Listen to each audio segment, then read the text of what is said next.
Hey, it's Rick here. Well, I haven't gotten any videos made recently.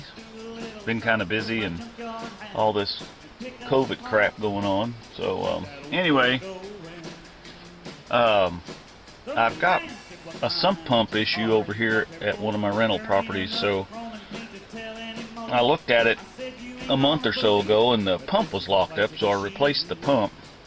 And of course it was dry in the basement, there wasn't any water.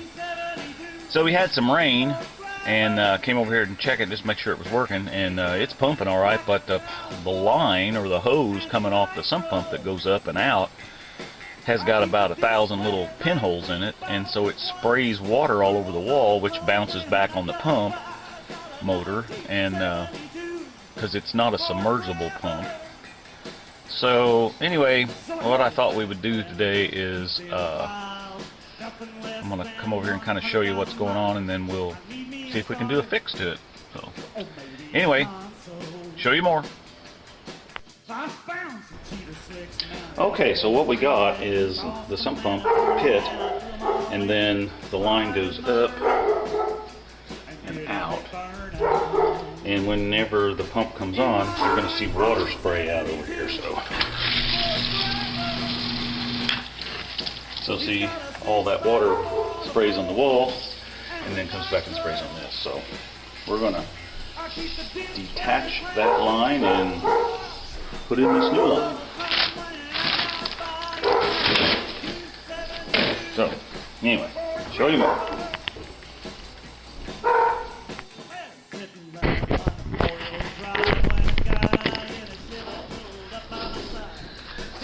Okay, so let's take this screws out of here.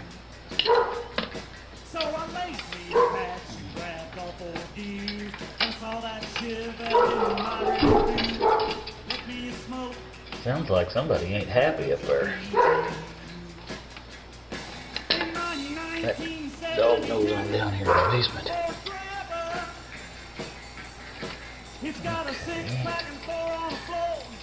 Now help me to understand why that screw won't come out there. Alright.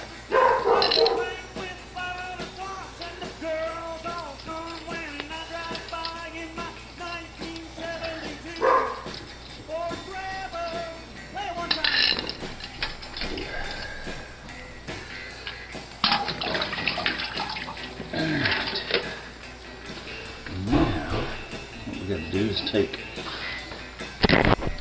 that clamp off there.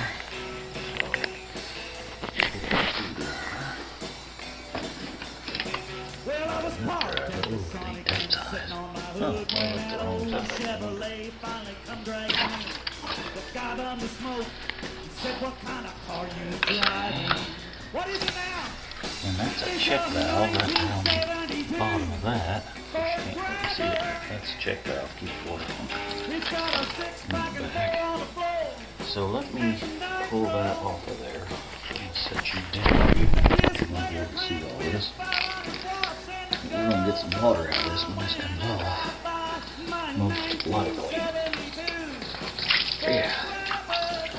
Not a whole lot because it has holes in the line. So, alright. Alright.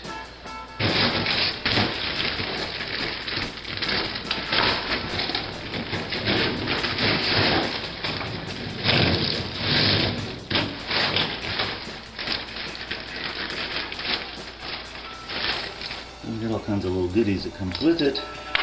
Thank you so much. See you next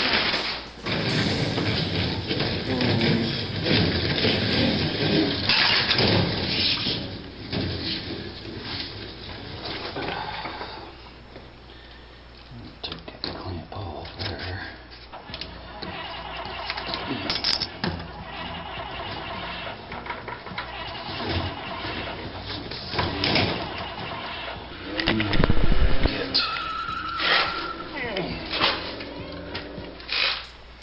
Let's pull out of here. Of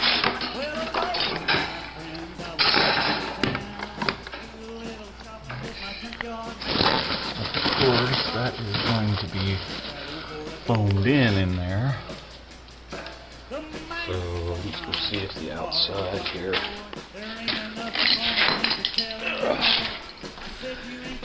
cut through some of this foam. I got a 1972. And we'll see if we can get this out of here.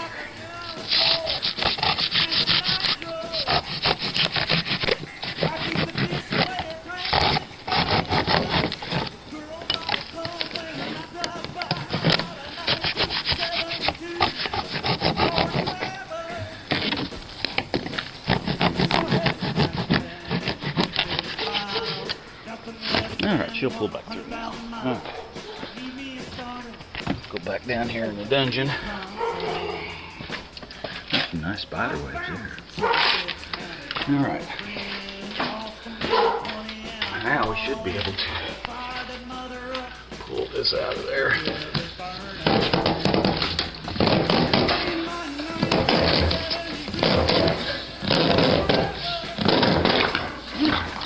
A little hole up there. And we'll just feed the new one through.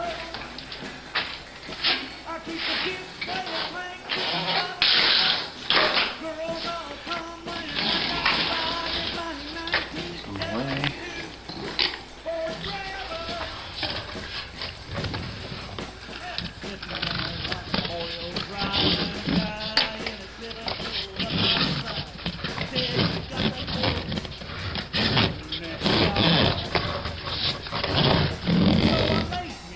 Hung up on this door.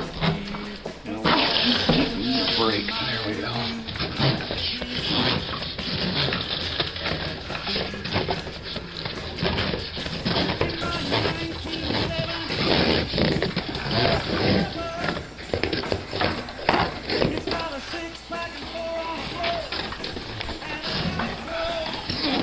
You getting dizzy yet?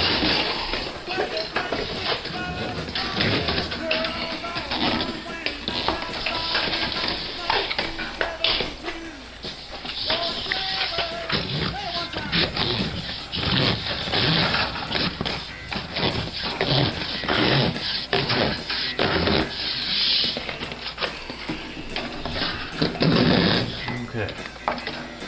Now, force this thing all came back in here. They're right outside.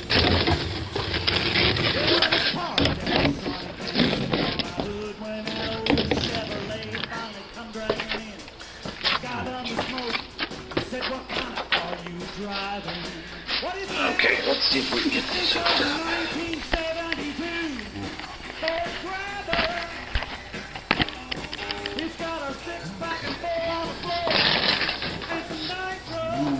Put this one here, like that.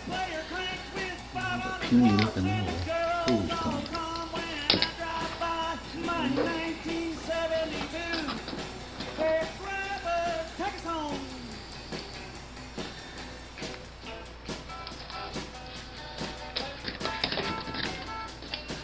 I almost like this old hose one's better. It's a little more beefy.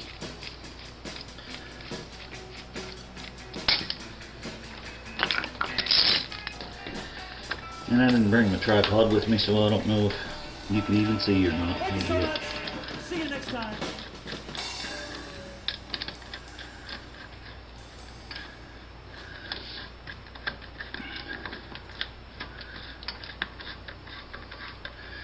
The reason you want to make sure you put a check valve in here, and I mentioned it earlier, but this check valve, because when this pumps water up this hose, and the level of this gets down and shuts the pump off, you don't want all that water in this hose to come back and fill up the bottom of the pit here. This is basically just a 5-gallon bucket buried in the slab of the floor. So, okay, so let's get that tightened up and let's get that put back down in there.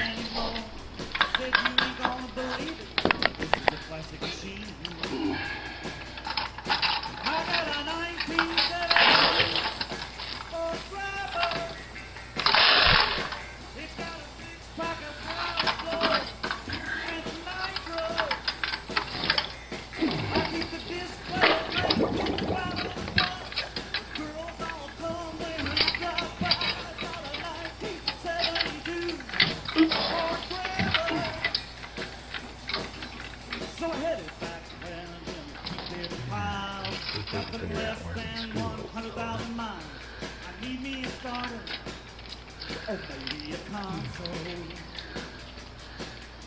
The screws are about rusted out, so I'm going to go get another screw.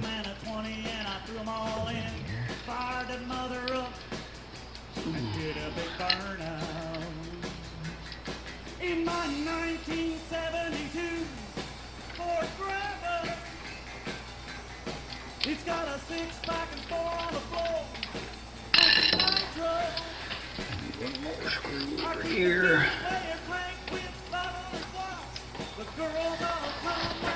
Let's see if we can find one.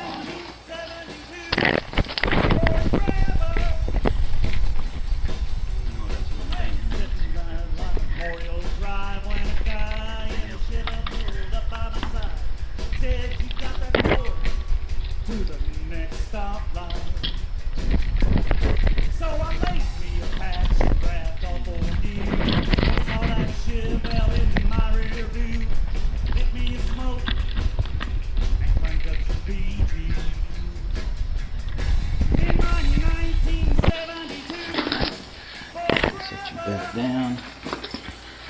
It's got a 6-pack and 4 on the floor and a nitro. I keep the disc player cranked with 500 watts, and the girls all come when I drive by in my 1972 Ford Grabber. Play it one time.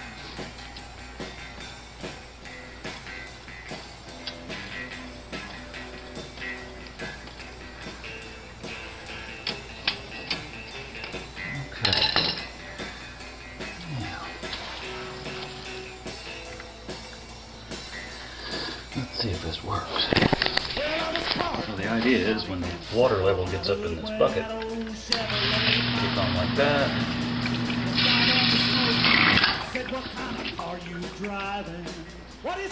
And it will pump it to the outside. Okay, so all we got left to do is secure this a little bit, and we should be good to go. I'm going to cut it off outside so that it's not so long, because we don't need 40 feet of it here.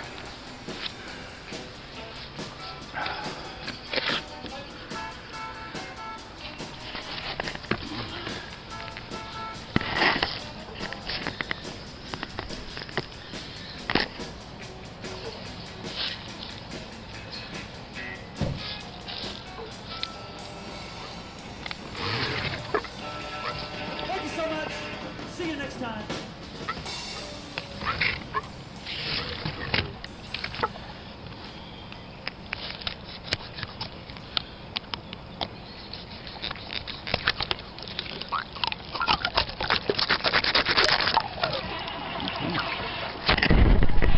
There, and so I'll take care of that.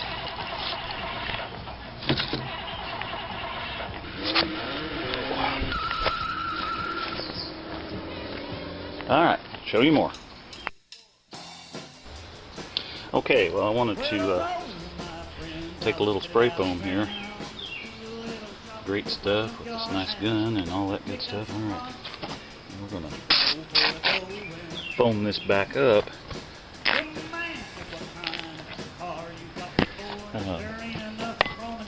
For a couple of reasons. One is I don't want any critters getting in there.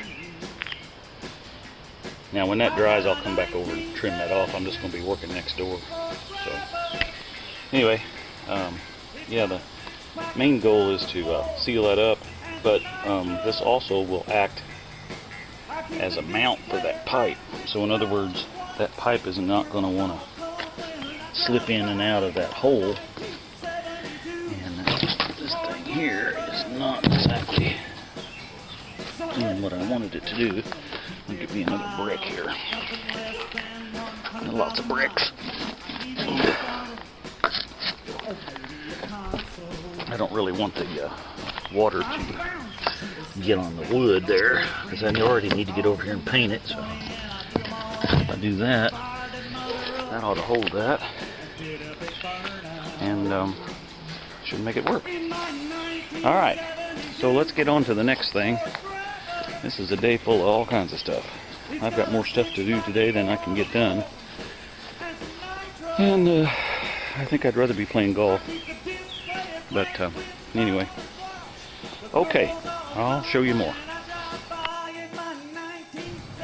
Wanted to give you a little update on the cooler that we found over on Green Street. I think we talked about that in Green Street Part 1 or whatever. So anyway, we got it all cleaned up. Turned out real nice. And it doesn't smell anymore, and it's got this nice handle. You can pull it around on wheels. And when we cleaned it up, look what we found on the other side. Now that's just pretty cool. Anyway, alright, show you more. Okay, we got a new segment here on the RC Industry Channel. This is called Mask Alert.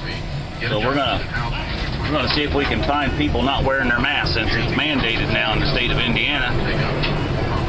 And it's a Class B misdemeanor if you don't have one on, which is punishable with up to a $1,000 fine and or 180 days in jail. So anyway, we're gonna see if we can see anybody. So I'll show you more.